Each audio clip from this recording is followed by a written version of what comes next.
మీరు 3-4 రోజులు నడిపోద్దా మరి ఇదంతా? తీన్మార్ మల్లన్న కాంగ్రెస్ నుంచి వెళ్ళిపోయిండు, తీన్మార్ మల్లన్న కాంగ్రెస్ నుంచి బయటకు వచ్చిండు, జనసేన చీపు, టీడీపీ చీపు, కొత్త పార్టీ అని నడపాలంటే నేను మాట్లాడితే మీరు నడుపుతారా? ఓ 10 రోజులన్నా ఈ చర్చ జరగాలి కదా.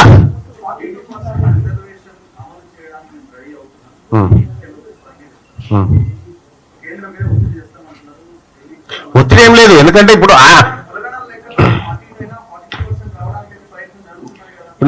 నేనేమంటున్నా ఒకరి తర్వాత ఒకరు.